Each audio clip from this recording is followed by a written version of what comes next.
कि early marriage क्यों होनी चाहिए, उसकी ज़रूरत क्या है और क्या चैलेंजेस हैं, हर्डल्स हैं और पेरेंट्स कैसे उसको समझें, और ये कि हमारी यूथ आया प्रिपेयर्ड भी है कि नहीं फॉर अर्ली मैरिज। तो सबसे पहले तो मैं आप लोगों से पूछना चाहूँगा कि इस सिचुएशन रियली दिस वर्स, क्या आपके साथ भी ऐसे बच्चे आते हैं और रोते हैं आके, और looking at all of the environment, universities का माहौल, हर चीज़, आपको लगता है कि सिचुएशन वाकई बहुत वर्स होती जा रही है? जी ब्रो। जी, हमारी सोसाइटी बहुत ज़्यादा हाइपर सेक्सुअलाइज हो गई है। हर चीज़ में आप देख लें कि इस चीज़ को, ऑपोजिट जेंडर को इंक्लूड किया जा रहा है। हमारे एडवर्टीजमेंट्स, हमारे yes. ड्रामाज, हमारी मूवीज़, हमारी जो ड्रेसिंग्स हैं, हमारे फैशन इंडस्ट्री, तो हमारी यूथ पे हर तरफ से बम्बार्डमेंट हो रही है Yes. कि डिज़ायर्स जो हैं उसको बहुत ज़्यादा ना एग्जेजरेट किया जा रहा है बाय ऑल दीज मीन्स। बिल्कुल तो ऐसे। आई बिलीव के we are in an emergency situation. हमारी यूथ इस वक्त इमरजेंसी सिचुएशन में है इन रिस्पेक्टिव ऑफ द ईमान। तो उनके लिए it's very very very important at the moment कि वो अर्ली शादियाँ करें, उनकी अर्ली मैरिजेस हों, ताकि वो अपने आप को आप समझ लें फितने से बचा सकें। यस ब्रो, एडवर्टीजमेंट्स की अगर बात करें, कॉर्नेटो का ऐड, जी जी कॉर्नेटो आइसक्रीम जी का जी ऐड, जी जी जी जी मतलब आप देखेंगे उसमें हराम Yes. रिलेशन प्रमोट किया जा Yes, रहा है। yes. मेरी नज़रों से Kenoto is all about like love or date or exactly something मैं like ऑडियंस this. को बताता चलो, कंज्यूमर साइकोलॉजी मेरा एक कोर्स है, एमएससी साइकोलॉजी, जो मेरी चल रही है, बस फाइनल सेमेस्टर है इंशाल्लाह, जो हमारा कल्चर डिपिक्ट नहीं कर रही, जो एडवर्टीजमेंट्स, तो इसलिए मेरी एक नज़र है एडवर्टीजमेंट्स। तो देखें, जब आप उस एड में हराम रिलेशनशिप प्रमोट कर रहे हैं तो यूथ क्या समझें? एक तरफ जो है ना वो कहते हैं जी कि मौलवी हमें कह रहे हैं, आप लोग हमें कह रहे हैं कि जी हराम रिलेशन ना बनाएं, दूसरी तरफ है ही ये चीज़, इन ही ये है, हर चीज़ हमें इसी एंगल से नज़र आ रही। भी यूनिवर्सिटीज़ में चले जाएं, हर एक का बॉयफ्रेंड है, गर्लफ्रेंड है, रिलेशन तो बनता ही बनता है, फिर शादी हम कर नहीं सकते। बल्कि अभी आप मेरे साथ यूएस से, यूनिवर्सिटी ऑफ साउथ एशिया थे, वहाँ पे क्या कह रहा था वो भाई कि मेरा दोस्त है वो हराम रिलेशन में इन्वॉल्व है। जब भी मैं उसे मोटिवेट करता हूँ कि निकाह कर ले, वो कहता है वो तो हो ही नहीं हो सकता। सकता। तो हो क्यों नहीं सकता? पेरेंट्स नहीं मानेंगे, जॉब नहीं लगी, ये नहीं हुआ, वो नहीं हुआ। तो how do you look at the situation? आप चूँकि वॉलंटियर हेड भी हैं, आपके पास भी आके रोते हैं बच्चे। एक्चुअली अली भाई, सिचुएशन यही है कि जो हमारी यूथ है ना, स्पेशली उनका जो सबसे बड़ा प्रॉब्लम ये है कि ना उनको कोई अंडरस्टैंड नहीं कर पा रहा। और जो पेरेंट्स हैं, टीचर्स हैं, तलीमी इदारे हैं, देखें हमारे तलीमी इदारे सबको पता है, इसमें कोई ढकी छुपी बात नहीं है। यूनिवर्सिटीज़ को देख लें, कॉलेजेस को देख लें, स्कूल्स को देख लें, अब तो स्कूल्स में भी ये चीज़ें इतनी आम हो चुकी हैं कि जो एक मिक्स गैदरिंग है, जो लड़का लड़की साथ पढ़ रहे हैं और उसको बढ़ाया भी जा रहा है। यूनिवर्सिटी जो हैं, अगर आज ये ख़त्म कर दें कि सिर्फ बॉयज़ की क्लासेस होंगी या गर्ल्स की अलग क्लासेस होंगी, तो यूनिवर्सिटीज़ ख़त्म हो जाएंगी, बंद हो जाएगी, and they are so insecure.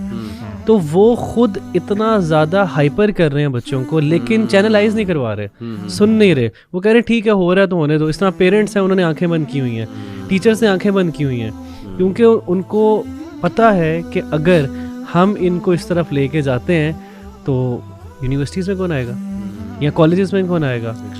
Same is the case with the fashion industry, same is the case जो जितना आपने बताया जो कंज्यूमर गुड्स हैं। आप देखें एक टायर के इश्तिहार में फीमेल का क्या काम है, एक टायर है, एक बहुत मशहूर कंपनी है, आपने भी देखा होगा। प्रॉब्लम ये है कि हमारे पास बच्चे आते हैं, बच्चे कहते हैं हमें, हमसे रिक्वेस्ट भी करते हैं, लेकिन ऑन द अदर साइड उनको कोई सहारा देने वाला नहीं। देखें ऑब्वियसली शादी के लिए आपको कुछ रिसोर्सेज चाहिए, रिसोर्सेज होना बहुत ज़रूरी है। बच्चों को आप देखें ना कि आप हमारा अगर आप एजुकेशन सिस्टम देख लें तो एक बच्चा मास्टर्स, एमफिल, पीएचडी कर लेता है, लेकिन उसके पास जॉब नहीं है। उसके पेरेंट्स, ये बहुत बड़ा मसला है। अगर एक बच्चा शादी करना चाहे वो कर सकता है, लेकिन उसके पेरेंट्स उसका तो खर्चा उठा लेंगे, लेकिन अगर जिस लड़की ने घर पे आना है उसने भी एक रोटी खानी है, 1.5 रोटी खानी है सॉरी, उसका खर्चा नहीं उठा सकते। तो पेरेंट्स खुद भी इस चीज़ को कवर नहीं करना चाह रहे। Same is the case with education sector.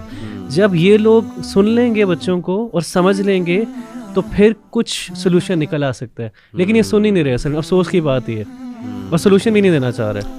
बिल्कुल ऐसे वो मेंटोर्स नहीं है एक्चुअली सोसाइटी के अंदर, क्योंकि आई बिलीव के ब्रो ये चीज़ प्रायोरिटी नहीं है ना। इस चीज़ की प्रायोरिटी यूथ के लिए तो है, और सिर्फ उस यूथ के लिए है जो अपना ईमान बचाना चाहती है। सही, हर बंदा, हर यूथ इज नॉट विलिंग कि शादी हो उनकी। बिल्कुल।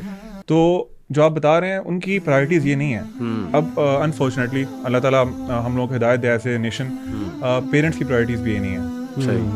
I know A brother Ali भाई, उसने अपनी अम्मा जी से सवाल किया विद वेरी ड्यू रिस्पेक्ट कि अम्मी आप मेरी पढ़ाई के लिए बहुत कोशिश कर रही हैं, आप चाहती हैं मेरा अच्छा कैरियर बन जाए, which is very natural, parents की ख्वाहिश होती है। लेकिन उसने कहा कि अम्मी अगर अल्लाह ताला मुझे कल को जहन्नम में फेंक देते हैं because of all those things which I am involve in और आपको नहीं पता, व्हाट विल यू डू? तो अम्मी ने आगे से कहा बेटा ये क्या बकवास सवाल किया तुमने मेरे से, क्या फजूल बात है, छोड़ो इस बात को, तुम अपनी स्टडीज़ पे तवज्जो दो। तो unfortunately this is not the priority right now. अभी भाई बता रहे हैं ना कि बच्चे आके रोते हैं, ये तो लिटरली अली भाई बच्चे इतने मिजरेबल स्टेट में आते हैं हमारे पास। यूथ क्लब में तो यही काम है ना, हम लोग लोगों को दिलासा देते हैं, हम लोग यूथ को एक एवेन्यू फ्राहम करते हैं कि वो आए हमारे पास, अपने जो हार्ट आउट करें। तो लिटरली ब्रदर्स आर बेगिंग, क्योंकि ब्रदर्स से हमारी डीलिंग होती है। वो कहते हैं यार अलीम भाई, रबी भाई, अली भाई आपके पास आते हैं कि यार हमारी शादी करा दें, we are ready for it. Even in some cases they are earning a good amount as well. But the problem is again that के priority नहीं है, we don't want to look about और अली भाई एक जो सबसे बड़ा मसला जो सब कॉन्टिनेंट में, और मेरे पास मेरे बड़े करीबी मेरे दोस्त भी हैं, उनका भी एक केस रहा मेरे सामने। एक सबसे बड़ा मसला जो पेरेंट्स ये समझते हैं कि अगर हमने इसकी शादी कर दी तो whatever he is earning, that earning will be shifted to someone else. और वो जो इनकम है, इंटरेस्ट भी होता है, वो जो इनकम है ना, हालांकि उनको ये समझ आनी चाहिए कि you have to trust on your, आप अपने बेटे पे ट्रस्ट करें कि आपका बेटा है वो। जिस बेटे ने आपको इतने साल धोखा नहीं दिया, जिस बेटे ने आपको इतने साल नहीं कुछ किया, तो हाउ इट इज़ पॉसिबल कि just for the single person वो सारा कुछ दे देगा? बिल्कुल। तो ट्रस्ट, लैक ऑफ ट्रस्ट जो है ना वो समझ आ रहा है, ट्रस्ट भी नहीं कर रहे और इनसिक्योरिटी है। मतलब कि एक बच्चा जो है वो CSS ऑफिसर है, एक बच्चे का सॉफ्टवेयर हाउस है। अब पेरेंट्स कह रहे हैं जी we are having a good amount, हम लग्जरी लाइफ गुजार रहे हैं, लेकिन होगा क्या? तो ये आधा हो जाएगा, तो हम तो वो चीज़ नहीं कर सकते। बल्कि हमारी सोसाइटी में रिश्ते पता है कैसे होते हैं कि जी फैमिली में करो, क्यों? ये जिनकी ज़मीनें होती हैं, इसलिए कि ज़मीनें विद इन फैमिली रहे, वो किसी गैर को जो है ना वो ना चली जाए। तो ये इस लेवल पे ना सोचा जाता है, विच इज़ वेरी अनफॉर्चुनेट। हॉस्टलाइट्स जो है ना वो हमारे पास बहुत आते हैं। हॉस्टल्स में बच्चे क्या कर रहे हैं, ये अगर पेरेंट्स को पता लग जाए तो अपनी बच्चियों को कभी भी हॉस्टल्स ना भेजें। हम इस एरिया की बात कर लेते हैं, हमारे करीब का एरिया, बहुत हॉस्टल्स हैं यहाँ पे। हमने खुद देखा कि किस तरह से, मतलब मैं मार्केट में अक्सर कुछ परचेज़ करने जाता था, मैं खुद विटनेस करता था कि एक लड़का आया गाड़ी में और एक लड़की आई है, उसको बिठाया और ले गया। और वो ऑब्वियस सी बात है कि वो डेट है, ठीक है, ऑब्वियस सी बात है कि वो एक हराम काम के लिए, अल्लाह माफ़ करे, जा रहे हैं। तो वो निकलना चाहते हैं, ऐसी बात नहीं है कि सारे ही जान के ये कर रहे हैं, बस वो trap, they are somehow trap. और पेरेंट्स जो है ना वो ये समझते हैं कि चलो ठीक है बच्चा चाहे जानी बन जाए लेकिन अच्छा इंजीनियर बन जाए।